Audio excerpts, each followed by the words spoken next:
এই শালা তুই কেন বসে রয়েছিস? বাড়ি গেলাম খোঁজ দি, তুই সে 3 দিন আগে আমার কাছে 150 টাকা নিয়েছিস। টাকা কবে দিবি ক? এক কোটি টাকা দে, আমার টাকা দে। এই তুই 150 খান টাকার জন্য যেভাবে আমার হুমকি দিচ্ছিস সেভাবে মনে হয় মানুষের কাছে মানুষ আর টাকা পায় না। এই 150 টাকা মানে তুই না আমার কাছে 150 টাকা নিয়েছিস, ওই 150 টাকাই দে। ওরে শালা তুমি আমার সুদ খাওয়া ধরেছো?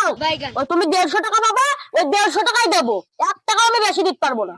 এ শালা তুই না চিনতে পারছি না বলো, চাকরি ছেড়ে দিছি তাতে কি হয়ে ট্রেনিং বলে আমি বলে ভুলিনি বলো।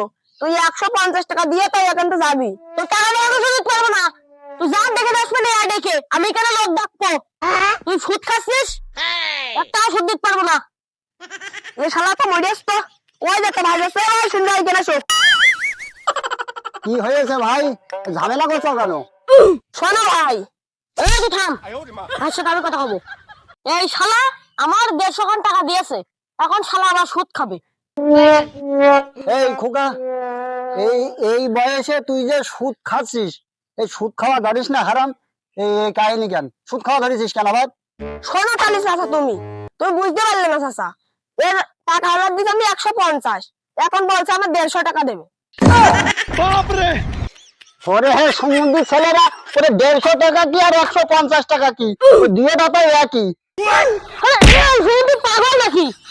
কোনো বিচার বিচার করতে হবে না, চলো আমরা অন্য জায়গায় লোক দেখি। সমুদ্রের পাগল ছাগল খান আসবে শালাদের বিচার করতে আসলাম না, মার খাতে আসলাম। শালারা কনে 150 টাকা আর কনে 150 টাকা, শালারা পাগল না আমি পাগল তা জানি। ও